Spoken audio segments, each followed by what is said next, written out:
Hello and welcome to Indian Ask Aussie Answers. I'm Krish. And I'm Felicity. Today we're discussing the conduct of meetings and presentations, particularly in Australia. Krish, what have you observed about meetings here? One thing I've noticed is emphasis on punctuality. Even in the meetings, the clarity and brevity, which is the concisiveness. In Australia, starting and ending meetings on time seems to be a priority, and discussions are usually quite focused and to the point. Absolutely, Krish. Punctuality is a sign of respect for everyone's time. Making others wait can come across as arrogant. We also value clear and concise communication. Long winded presentations aren't the norm here.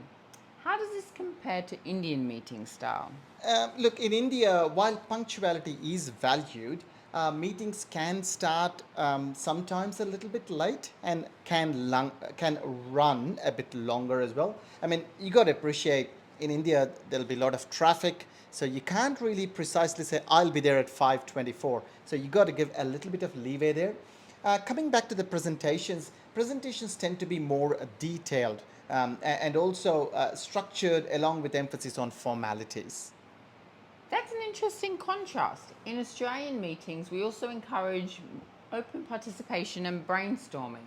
It's a more democratic approach Right. where everyone is encouraged to contribute their ideas. We tend not to blame each other blatantly for mistakes. It's all about trusting and respecting each other. Totally understand, totally understand. Look, traditionally, Indian meetings can be more hierarchical. Often, it's the senior members who lead the discussions, and there is less emphasis actually on brainstorming sessions.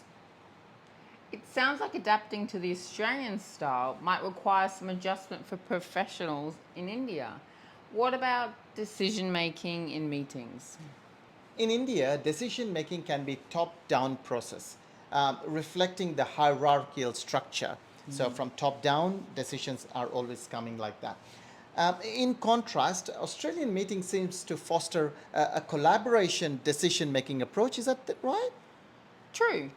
We often use meetings as a platform for collective input, leading to a decision that reflects the team's consensus. That might be less formal than the Indian style, but can be very effective. Indeed. For those adjusting to Australian meetings, it's important to be prepared to speak. That's a new thing that you have to be prepared to speak and share your ideas and be concise. So be prepared to speak, share your ideas, but also don't take all the time, be concise. At the same time, listening and respecting others' inputs is the key too. And for Australians working with Indian colleagues, understanding and respecting the more structured and formal approach is important.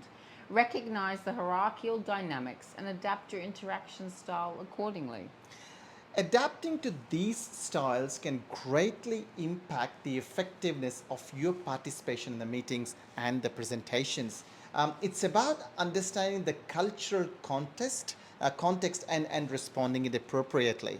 Exactly, whether in Australia or India, being adaptable, respectful, and open to different meeting styles is crucial in a professional environment. Thanks, Felicity, and thank you everyone for joining us. We hope this conversation helps you navigate and navigate the meetings and presentations in the cross-cultural context. See you next time on Indian Ask Aussie Answers. Remember, effective communication and understanding cultural nuances are key in any professional setting. మళ్ళొకసారి Felicity చెప్పినట్టుగా the emphasis in the meeting is having that courage to stand up and talk అండి or even when you are sitting and talking don't be afraid to say your opinion. ఆస్ట్రేలియాలో కూడా ప్రతి వాళ్ళ opinion చాలా respect చేస్తారు, చాలా value చేస్తారు. It doesn't matter whether you are a team member, team lead, team manager or a project manager, project director or the board of directors. మీరు ఏ కేటగిరీలో ఉన్నా సరే, you if you are unsure, ask for clarification. If you want your point to be said across, you need to speak up and say, don't feel afraid, don't be scared. because Australia actually fosters the collaborative approach. So be prepared, and always preparation is the key. And also be concise. క్లుప్తంగా ఉండండి, చెప్పవలసింది 3-4 ముక్కల్లో చెప్పేటట్టు try చేయండి. I hope this video helps you in preparation for meetings in your next presentations. Thank you. Bye for now.